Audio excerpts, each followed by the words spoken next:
Ako si Robel. Ito ay totoong pangalan ko na pinaghirapang isipin ng mga magulang ko na sina Roman at Belinda. O diba? Sobrang halata kung saan hinango ang pangalan kong Robel mula sa Roman at Belinda.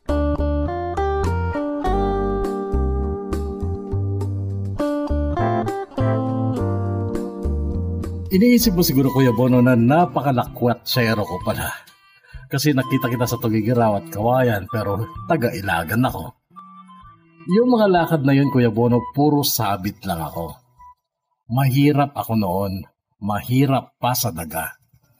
Pinilit ko lang talaga makatapos ng pag-aaral, Kuya Bono, dahil may pangarap ako.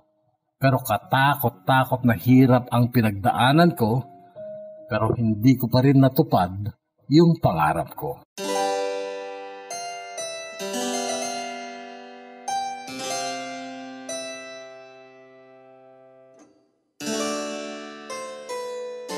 Latak daw ako, Kuya Bono. Kasi matanda na si Mama nung ipigbuntis niya ako. Yung sinundan ko, 15 taon ang tanda niya sa akin. Nung nasa elementarya ako, may mga asawa na lahat ng kapatid ko at sa mga malalayong lugar sila nakapag-asawa. Lumaki akong kapiling sina ama at ina sa aming barong-barong na dati ay nakatayo sa lupaing nasasakupan ng mga lupain ni Ma'am Selina. Noong buhay pa ang asawa ni Ma'am Selina na si Sir Chody, medyo maalwan pa ang buhay namin ni na ama kasi mabait si Sir Chody kay ama. Maluwag pa sa pera. Tauhan ni Sir Chody si ama pero dahil sa katandaan na ni ama noon ay limitado na ang kanyang nagagawa. Ang nakatokang trabaho na lang noon kay ama ay ang maglinis sa paligid ng malaking bahay, mag-alaga sa organic garden ng mga gulay at mag-alaga ng mga manok at kambing ni Sir Chody. Third year high school ako nung mamatay si Sir Chody dahil sa malubhang karamdaman. Makaraan ng 1 taon, muling nag-asawa si Ma'am Selina. Si Sir David ang ipinalit ni Ma'am Selina kay Sir Chody. Unang kita ko pa lang noon kay Sir David ay nahulaan ko na hindi siya mabuting tao at dadanas ang aking ama ng kalupitan sa mga kamay niya.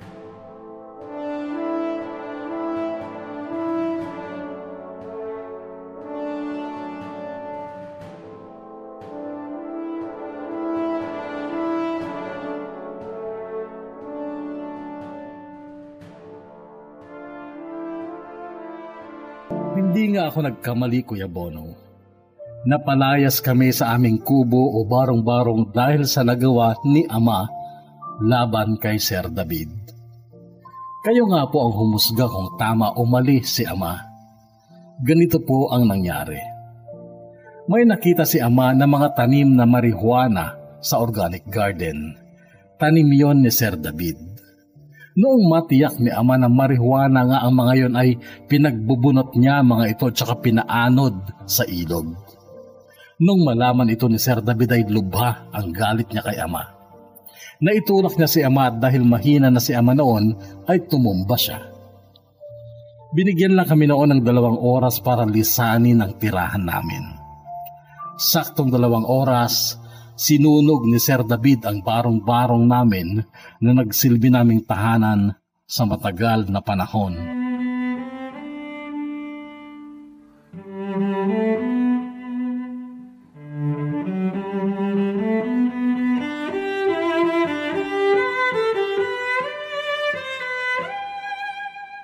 Sa ilalim ng tulay ang bagsak namin, Kuya Bono. Wala kaming kamag-anak na pwede naming tuluyan kaya't saan kami pupunta? Sa ilalim ng tulay, libre ang tumira. Ayoko man pero anong magagawa ko? Desisyon yon ng aking ama na hindi naman tinutulan ng aking ina. Lahat ng gamit namin inayos lang namin sa lupa. Si ina, ang unang ginawa ay nagluto ng pagkain namin kahit na hirap siya noon sa pagpaparingas sa lutoang ginawa ni ama. 3 bato sa ayos na tatsulo. May mga kaibigan si ama na nagbigay ng ginawang dingding at isang lumang papag. Hindi na kailangan ng bubong dahil nasa ilalim nga kami ng tulay. Nagawa pa noon ni Ama ang magbiro. Ang sabi niya, "Sa wakas, natupad na ang pangarap kong magkaroon ng tirahan na milyon-milyon ng halaga."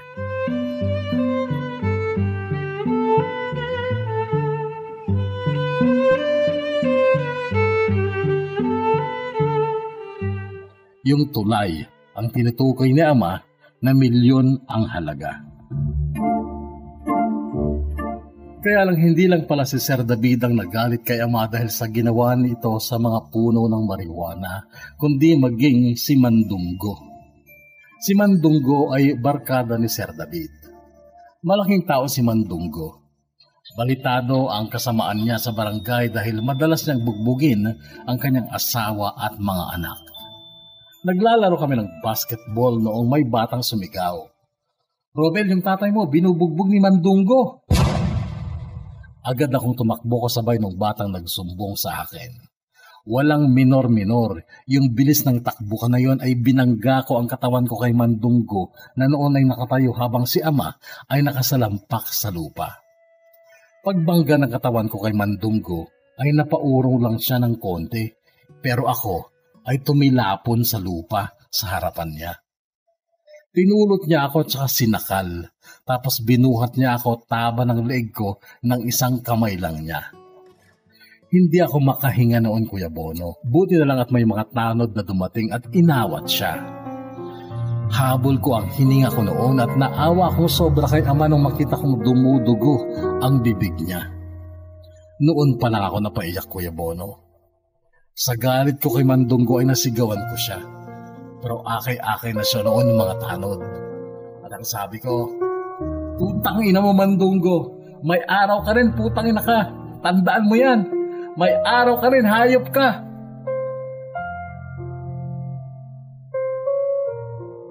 Sa awa ng Diyos at sa malabis kong pagtsatsaga, Kuya Bono, ay nakatapos ako ng high school. May sakit noon si Ina at si Ama. Ang problema niya noon ay wala siyang maisusuot na maayos na damit para sa graduation ko. "Kahit ano na lang dyan, Ama, basta ang mahalaga may kasama akong magulang," sabi ko. Pero parang nagsisi din ako nung nasa school na kami kasi pinagtitinginan si Ama. Lumang-luma kasi ang mga suot niya, kupas na kupas, at hindi pa plansyado. Gusot-gusot.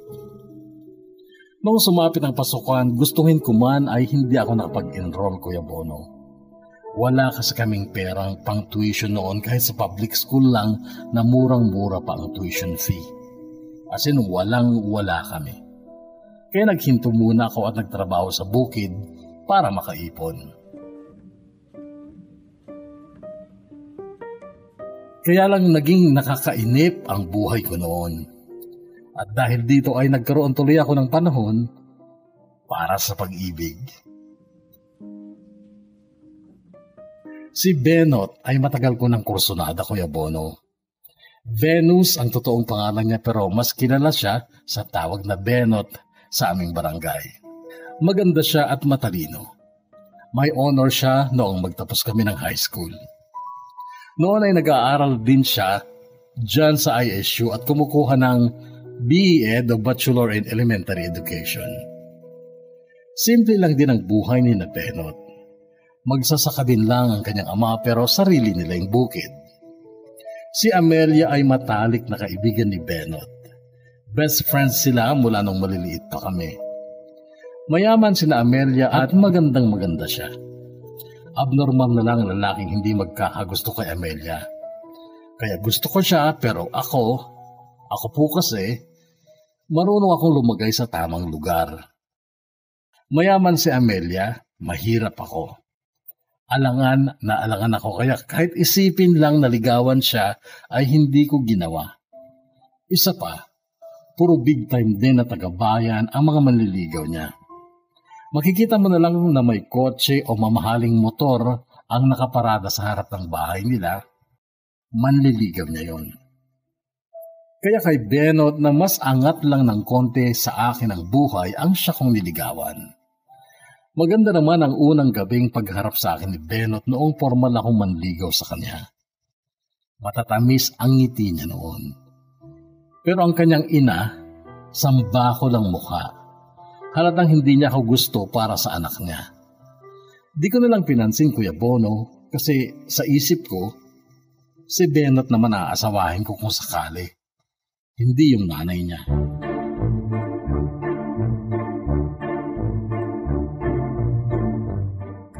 Noong 16th birthday ni Wilda, isang kaibigan ni Benot at Amelia ay nagpiknik kami sa ilog.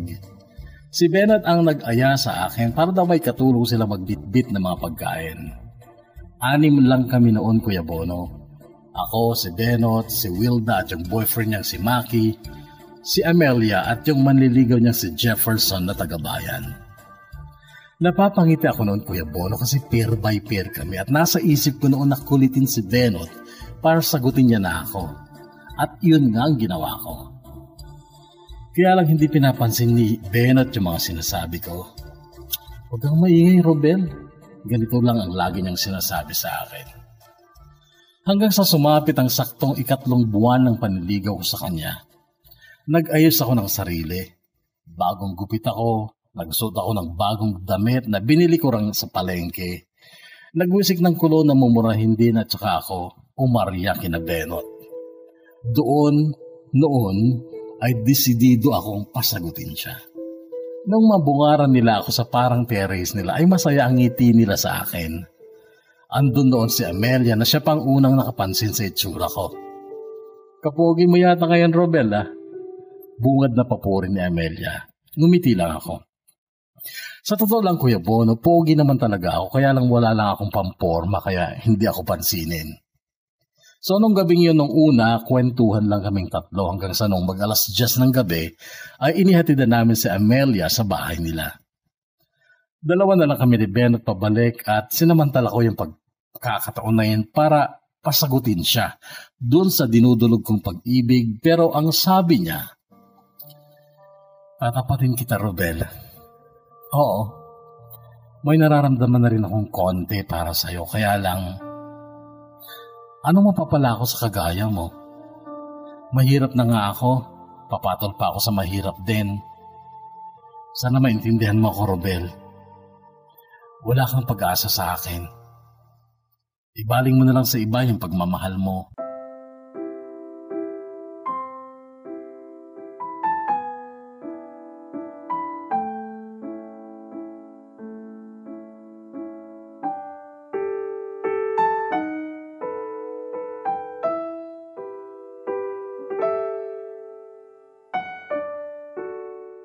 Umuugong lagi ang mga salitang yun ni Benot sa isipan ko, Kuya Bono. Kaya nung sumunod na pasukan ay nag-enroll ako. Criminology ang kinukuha ko dahil yun talaga ang pangarap ko kahit nung maliit pa ako. At sa tuwing nakakakita ako ng pulis na naka-uniforme ay nai-inspire ako. Parang ang lakas kasi ng dating. Yun nga lang, first semester pa lang ay nahirapan na ako. Lagi akong delayed sa pagbabayad ng boarding house at madalas hindi ako kumakain kasi wala akong pera, wala akong pangkain. Minsan, dumating si ama sa kasera ko. Parang pulubi si ama sa suot niya noon at yung tsinelas niya ay siya lang ang may gawa. Yung iyari sa ginupit niyang gulong ng kotse, ginawa niyang tsinelas, yun ang suot niya noon. Gusto kong ikahiya si ama noon, Kuya Bono, pero hindi ko ginawa dahil ama ko siya at mahal ko siya. At kaya siya dumating noon ay upang dalhan ako ng bigas, gulay at konting pera. Kaya mo pa ba, anak? Tanong sa akin ni ama noong nakaupo siya sa katre ko sa boarding house. Ewan ko nga, ama eh. Mahirap pala. Minsan lang ako kumain eh. Saka yung bayad sa boarding house, nakakahiya na. Ako lang hindi nakakabayad. Anak, hindi naman masamang sumuko sa pangarap eh. Ang masama ay yung sukuan mo ang pangako ng Diyos na buhay na walang hanggan. Kaya kung hindi mo na kaya, umuwi ka na. At bumalik ka sa pananampalataya. Doon, anak, wala kang talo. Hinding-hindi ka mabibigo.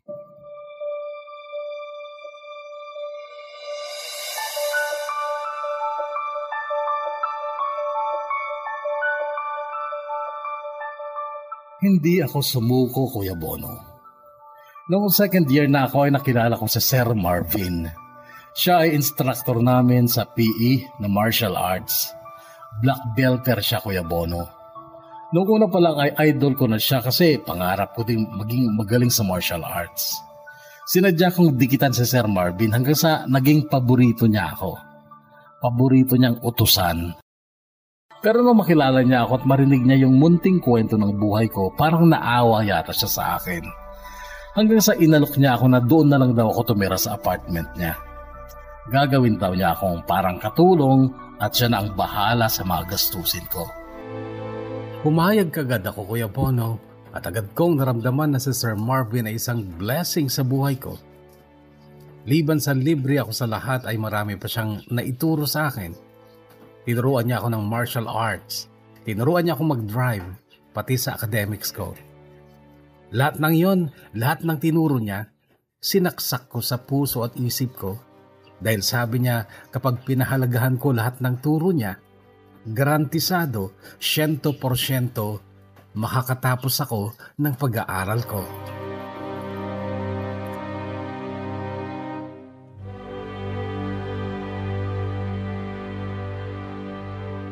Liban sa martial arts ay naging mahusay din ako sa pagmamaneho ng kotse dahil tinuruan ako ni Sir Marvin. Hanggang sa ako na rin ang gawin niyang driver matapos kaming makakuha ng driver's license ko. Kahit kasi nasa kotse ay nagbabasa ng libro sa Sir Marvin. Hindi nakapagtataka kung bakit napakatalino niya.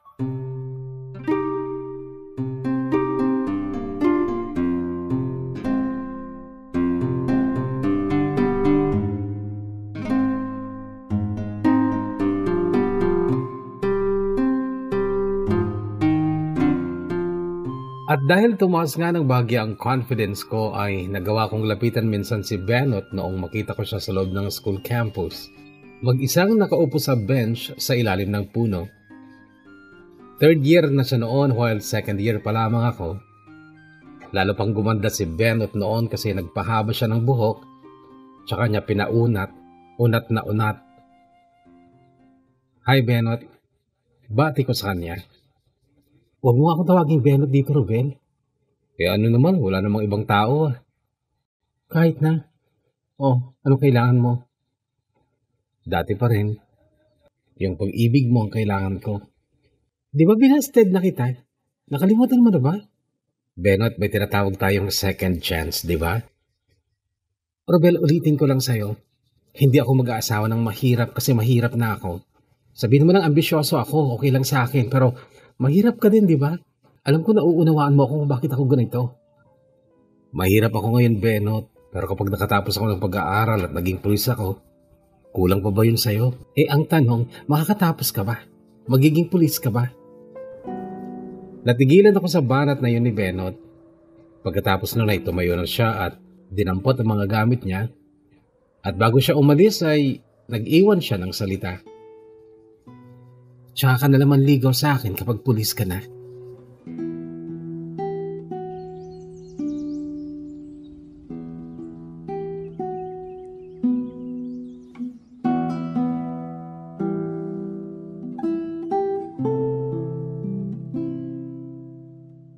Noong gabing nakaangkas ako kay Fernan, nakaklase ko sa motor niya. Papunta kami noon ng Tugigaraw para dalawin ng girlfriend niya at para manood nga nung pa-concert ng Tanduay. Nadaanan namin sa may palengke sina Benot at Amelia at may nakaakbay na lalaki kay Benot. Gwapo yung lalaki, maporma at halatang may kaya. Parang tinarakan ng punyal ang puso ko noon, Kuya Bono. Hindi ako nakita ni Benot pero sa Amelia nakita niya ako. Buong biyahe namin ni Fernan noon, Kuya Bono, ay si Benot ang laman ng isip ko. May parteng sumisigaw ako habang mabilis ang patakbo ni Fernan. Parang wala akong takot kahit maaksidente kami dahil duguan na rin naman na ang puso ko. Noong gabing yon sa Tugigaraw na pa-concert nga ng Tanduay kung saan ikaw ay isa sa mga MC, ay saglit kong nakalimutan si Benot. Dahil masaya at maingay ang mga bandang nag-concert. Pero nung pauwi na kami ni Fernan ng Ilagan ay Muling bumalik sa alaala ko ang nakita kong pagkakaakbay ng lalaking yon sa mahal kong si Benot. At sadyang napakasakit nun para sa akin, Kuya Bono.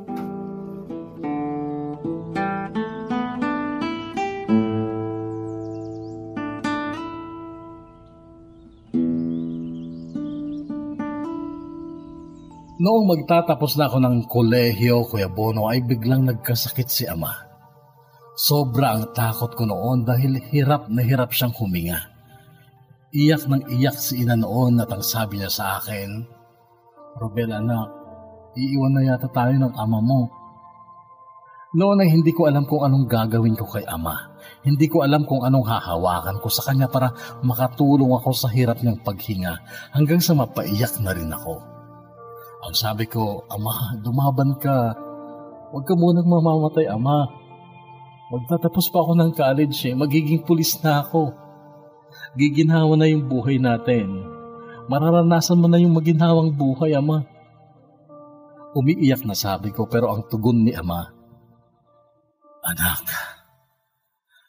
hindi ko hinahangad ang maginhawang buhay dito sa lupa.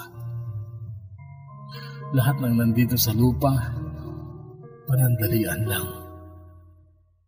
Ang nasa kabilang buhay, ang langit, ang paraiso, at walang hanggan." Pagkatapos sabihin ito ni Ama ay napapikit siya, Kuya Bono, at saka tumigil sa paghinga.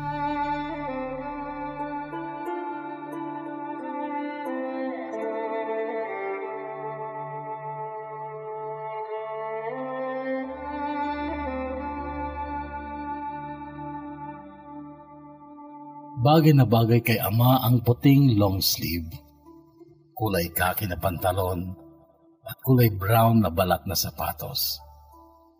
Galing daw lahat yung mga yon kay Amelia. Bagong gupit din si Ama noon at hindi ko na siya ikinahihiya dahil siya ang kasama kong aakyat sa entablado para sa aking pagtatapos sa kolehiyo. Hindi natuluyan si Ama, Kuya Bono. Noong saglit siyang tumigil sa paghinga, ay bigla siyang umubo. Humingi siya ng tubig at saka muling nahiga at natulog. Binantayan ko siya noon ng 1 oras at wala akong ginawa noon kundi ang alamin kung humihinga pa siya. Andiyan yung itapat ko yung palad ko sa tapat ng ilong niya, damhin yung pulso niya, sa gilid ng noo niya, at nung matiyak kong mabubuhay pa si Ama, tsaka pala ako natulog. Noon ay sa papa na ni Amelia nagtatrabaho si Ama. Si Ama ang namamahala sa fish pond ng papa ni Amelia. Sa bukid malapit sa fish pond ay nagtayo sila ng maliit naming bahay.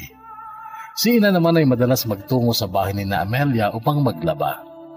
May washing machine naman kaya hindi gaanong mabigat ang trabahong yon para kay Ina.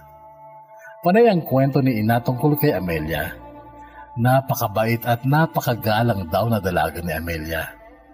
Puring-puri ni Ina si Amelia at ang sabi pa niya, "Anak, sana ang mapangasawa mo ay yung kagaya ni Amelia, ano? Kung ano kinaganda ng mukha niya, siya din kinaganda ng kalooban niya."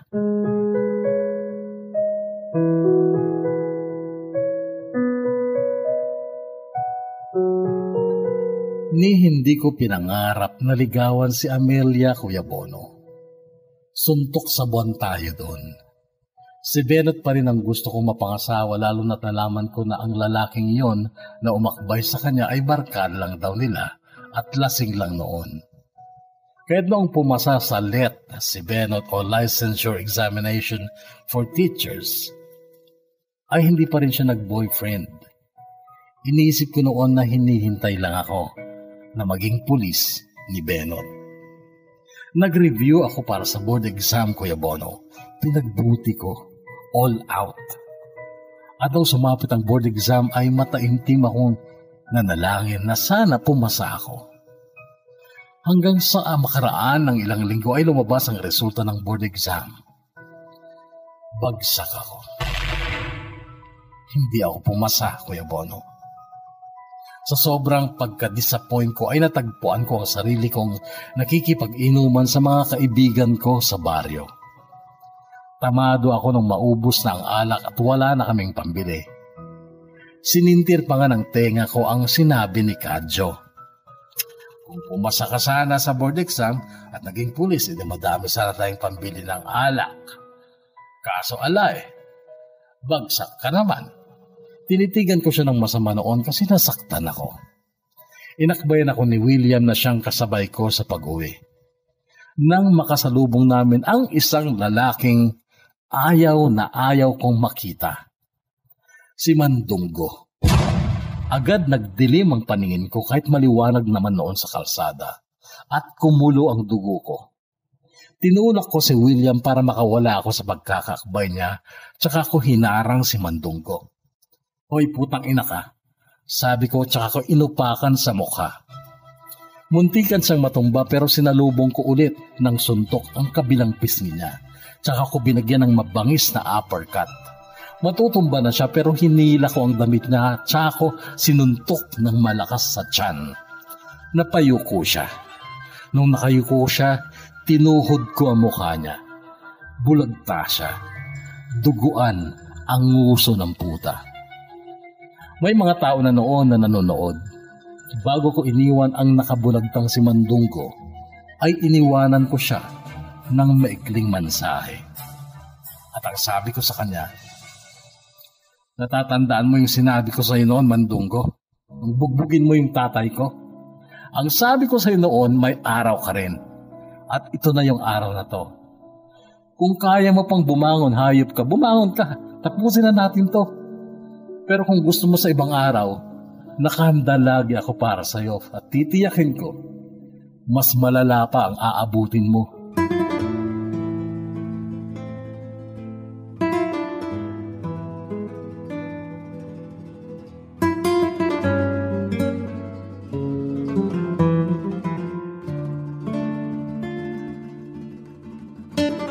Pinagalitan ako ni Ama nung malaman niya ang ginawa ko kay Mandunggo.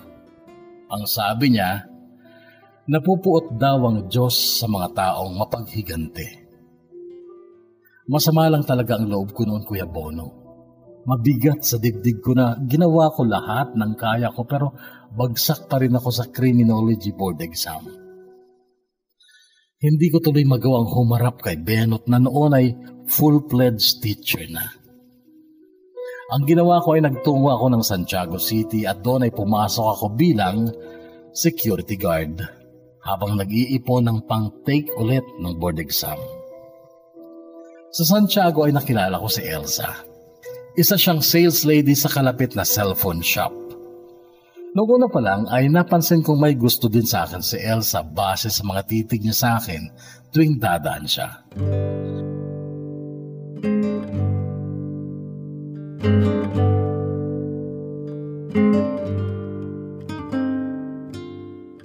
Nakarelasyon ko si Elsa, Kuya Bono. Intimate ang relasyon na yon pero hindi rin naman kami nagtagal. Nagpatuloy ako sa pagtatrabaho bilang gwardiya upang makapag-ipon nga ng pang-board exam ulit. Noong sumapit ang board exam, nag-take ulit ako pero sa kasamaang palad ay hindi pa rin ako pinalad.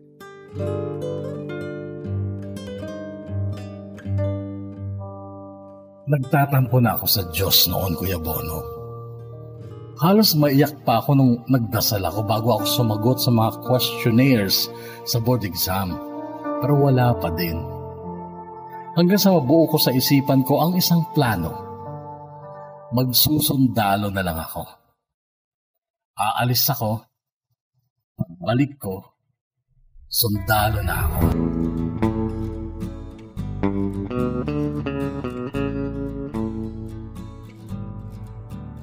Umuwi lang muna ako sa amin para makasama saglit ng mga magulang ko. Pero nakadama si Ama. Kinausap niya ako hanggang sa hindi ko nagawang maglihim sa mahal kong ama. Nasabi ko sa kanya ang plano kong papasok sa army. Tahasan siyang tumutol. Kumontra siya. Ang sabi niya, ipinagbabawal ng Jehovah na tayo ay lumahok sa digmaan. Kinamumuhian niya ang digma at kaya tumututol ako, anak ko, sa plano mong maging sundalo. Hindi ko na kinontra si ama, Kuya Bono. Hanggang sa may isa kong kaibigan na nakachat ko, siya si Wilfred, at nalaman ko na nagbabalak siyang magtrabaho sa abroad. Luluwas daw siya ng Maynila at doon maghahanap sa mga agency kung anong mga bakante na pwedeng pasukan. Sumama ako, Kuya Bono, dahil may ipon ako noon sa pagiging CQ ko. Sa isang agency ay kami pa ang hinila. Doon ay nalaman namin na maraming job offers. Si Wilfred ay nag-apply bilang waiter sa Saudi Arabia at ako naman ay family driver sa Abu Dhabi. Naging napakabilis ng proseso, Kuya Bono. Hanggang sa kulang 1 buwan lang ay nag-flight na kami. At yun nga, nakasabay pa kita sa eroplano hanggang sa airport sa Hong Kong at Oman. Sa totoo lang, may kaba ako noon, Kuya Bono. Ang bilis kasi ng mga pangyayari at kahit minsan noon ay hindi ko pinangarap ang mag-abroad dahil ang pangarap ko'y maging isang pulis. Pero ngayon, sa pagiging driver sa Middle East pala ako, babagsak.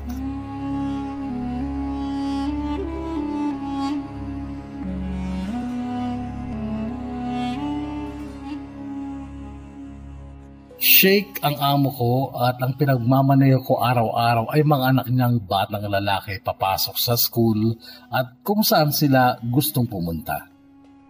Mabait naman ang boss ko, Kuya Bono. Siya ay miyembro ng royal family at napakayaman niya.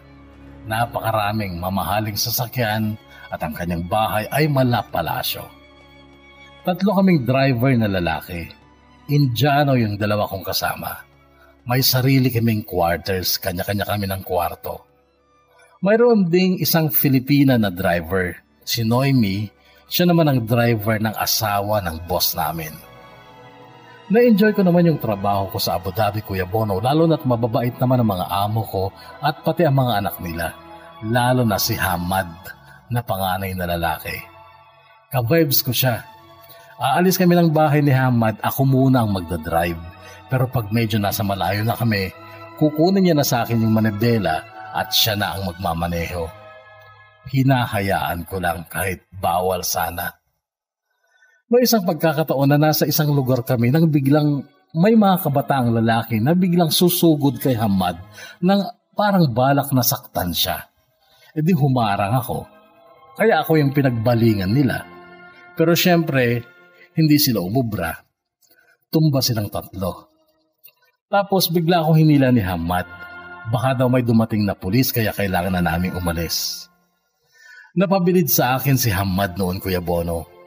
Boss na nga ang tawag niya sa akin noong araw na yon. At noong sumunod na taon, magka-college na si Hamad dito sa England, UK siya mag-aaral. Hiniling niya sa magulang niya na ako ang makakasama niya kasi talagang kukuha sila na makakasama ni Hamad habang nag-aaral siya dito. Parang katulong, assistant, driver at kung ano-ano pa. Pumayag ang magulang ni Hamad na ako na lang ang sasama sa kanya dito sa UK. Kaya naman nandito ako ngayon, Kuya Bono, sa city of Birmingham, England, UK.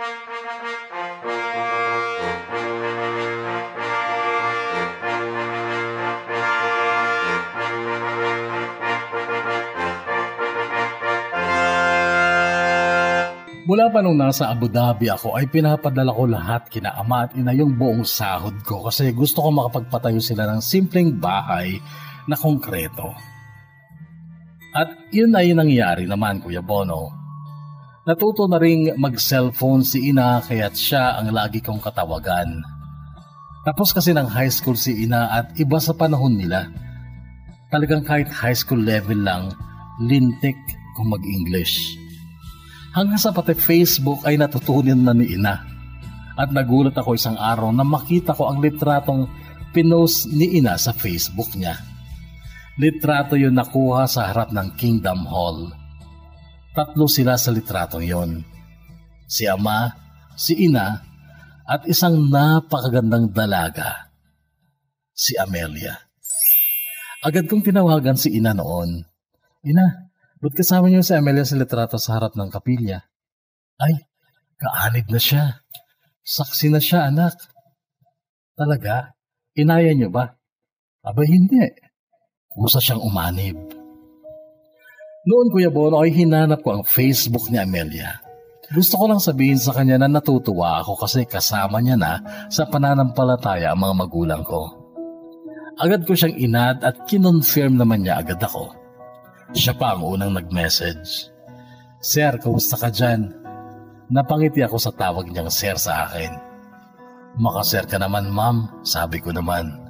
Emoji na haha ang reply niya. Kumusta ka?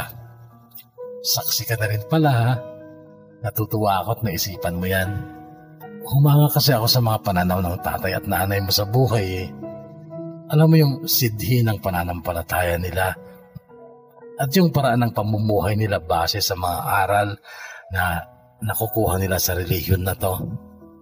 Hanggang sa naramdaman ko na ito yung hinahanap kong religion at hindi ako nagkamali, Rubel.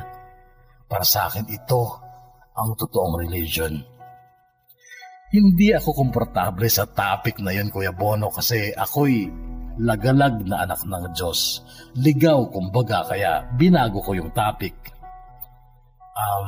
Amelia, kumusta naman yung best friend mo? Tanong ko. Ayun, paganda ng paganda at lumalaki ng pera sa bangko. Pero teka, hindi po kayo friends sa Facebook? Hindi eh. Eh bakit? Sumuko ka na ba? Sana hindi pa, Robel, kasi hanggang ngayon, wala pa din siyang boyfriend. Tingin ko hinihintay ka niya. Talaga? Ganun ba sa tingin mo? Sana nga kasi, ang totoo, Amelia, gusto ko siyang soprosahin eh. Pag uwi ko, madami na rin akong pera at siguro naman, magiging karapat dapat na ako sa kanya. Baka tanggapin din niya ako at kung suswertehin, malay mo, baka pakasalan pa niya ako.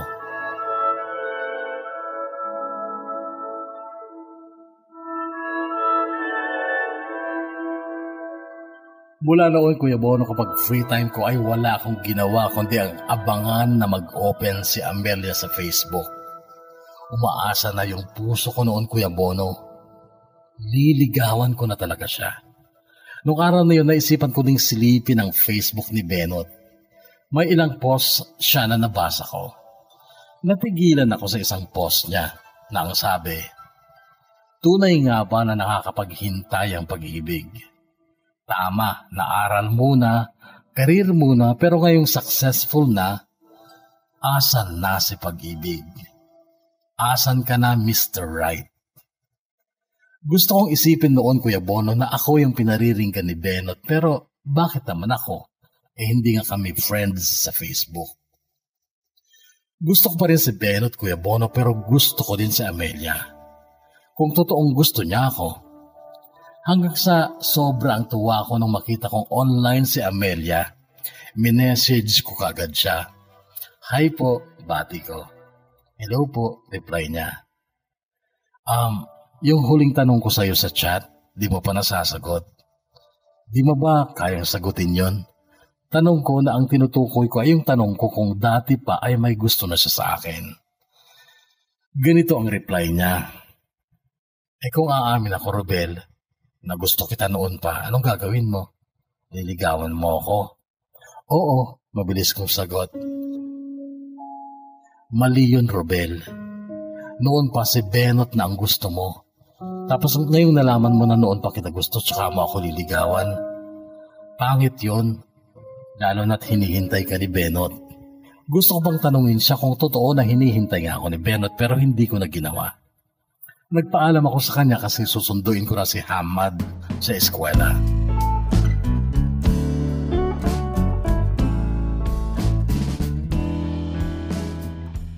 Noong matapos ang school year ni Hamad taong 2018 ay umuwi kami ng Saudi Arabia tapos sinamantala ko na din ang bakasyon niya. Umuwi naman ako dyan sa Pilipinas. Walang nakakaalam na uuwi ako maging sina ama at ina. Biglaan kasi. Nagulat na lang sina ina nung bumungad ako sa bago naming bahay na simple lang pero konkreto at may pintura pa. Kahigpit ng yakap sa akin ni ama at noon na ang tanong niya, umuwi ka ba anak para bigyan na ako ng apo? Tawa ang isinagot ko sa tanang na yon ni ama. Kung mag-aasawa ka anak, huwag ka nang lumayo pa. Kay Amelia ka na. Bukod sa kasampalataya natin siya, napakabait pa. Ganito ang sinabi ni Ama. Ina, ikaw ba? Boto ka rin ba kay Amelia? Birong tanong ko kay Ina. Abay, oo naman. Pero ikaw naman ang magdedesisyon dyan.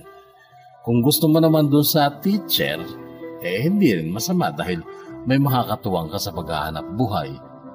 Sagot ni Ina na si Benot ang tinutukoy niya. Kinagabihan ay nagtungo ako kina Benot. Marami akong dalang pasalubong. Yung dating mukha ng nanay niya na sambakol ay hindi ko na nakita dahil hanggang tenga ang ngiti niya. Hindi rin mapalis-palis ang ngiti ni Benot noon. Halatang namangha sa laki ng pinagbago ko physically.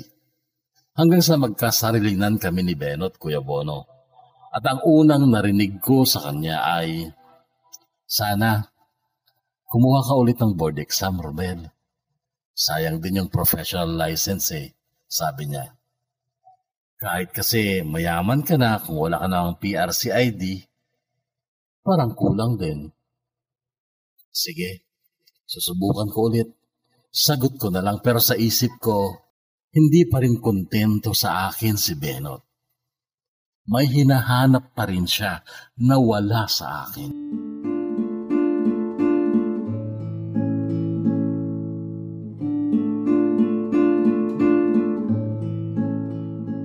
Nung sumapit ang linggo, Kuya Bono, nagulat sina Ama nung makita nilang nauna pa akong nakagayak sa kanila. Ay, may lakad ka pa, nakaaga naman, puna ni Ama. Meron nga po, sasama po ako sa inyo sa kapilya. Natigilan si Ama. Napatitig saglit sa akin pagkatapos ay niyakap ako at ang sabi niya, salamat anak ko, salamat. Ngayon ako tunay na nagpapasalamat. Pinatayuan mo kami ng bahay, pinadalhan ng pera para sa pagkain, pero hindi ko nagawang magpasalamat. Pero ngayon nagbabalik loob ka sa ating Diyos, lubos-lubos akong nagpapasalamat.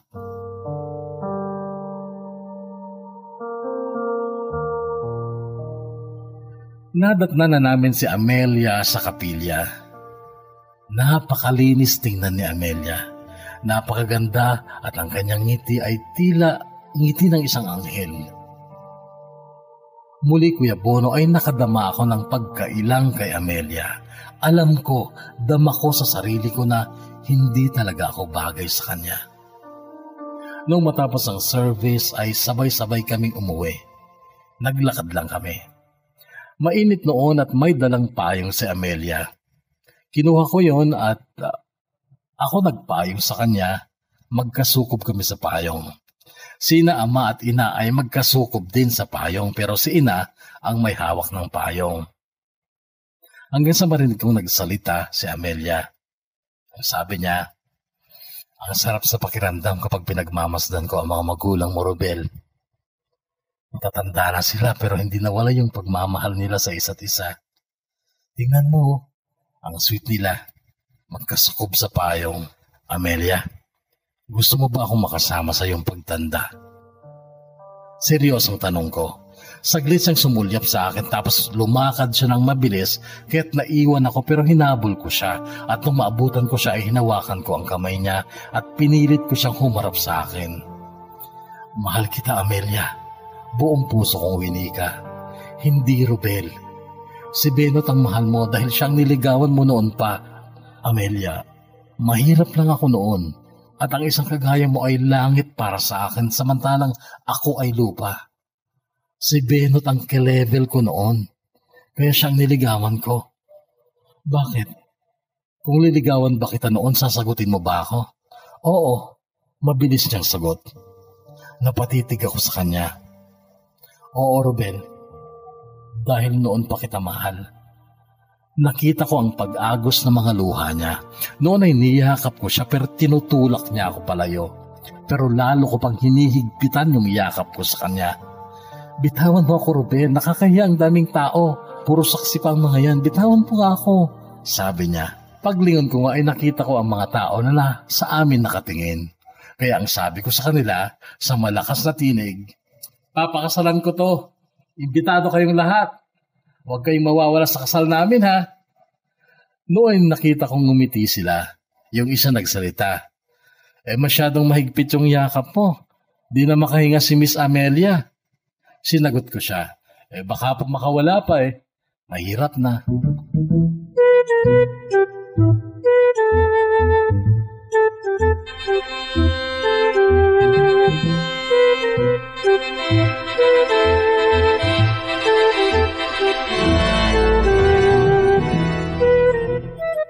Minadali namin ang kasal namin ni Amelia, Kuya Bono, kasi kailangan ko pang bumalik ng Saudi bago magpasukan ulit sina Hamad dito sa England. Nairaos naman namin ang simpleng kasalan lang. Pero bago ang kasal ay kinausap ni Amelia si Benot. Hindi maganda ang pagtanggap ni Benot sa nangyaring kami pala ni Amelia ang magkakatuluyan. In short, nagalit si Benot kay Amelia. Kinailangan pang pumili ni Amelia sa pagitan namin ni Benot. Kaibigan o kasintahan. Buti na lang ako pinili niya. Wala namang masama, di ba Kuya Bono, sa ginawa ni Amelia? Nababother lang kasi si Amelia sa galit ni Benot kasi childhood best friend niya yun. Hanggang ngayon ay hindi pa rin siya kinakausap ni Benot. Kahit nung ikasal daw si Benot ay hindi siya inimbita. Nagpadala daw ng regalo si Amelia kay Benot pero pinasoli ni Benot ang regalo. Kaya sabi ko kay Amelia, hayaan mo na mahal. Masyado siyang nagpapakataas. Hayaan mo na yung Diyos natin ang magpababa sa kanya. Uniform personnel din ang napangasawa ni Benot, Kuya Bono. Guwapo.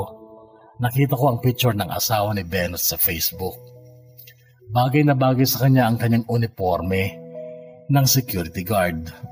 Sa bagay ako din nung CQ pa ako, gumuwapo din ako at bagay din sa akin yung uniform namin. April 8, 2019, Kuya Bono, ay isinilang ni Amelia ang aming panganay. Lalaki ang panganay namin ni Amelia. At sobra din kaming nahirapan sa pag-iisip ng ipapangalan namin sa kanya. Hanggang sa wakas ay naisip ko na din ang ipapangalan sa kanya at ito ay Roam mula sa Robel at Amelia. Konting ipon pa ako Kuya Bono bago ako umuwi dyan for good. Ayaw ni Amelia dito Ayaw niyang iwanan ng mga magulang ko dyan. Mahal na mahal niya ang ama't ina ko Kuya Bono. Hanggang dito na lang Kuya Bono at sana'y mabasa mo rin ang kwentong ito ng buhay at pag-ibig ko.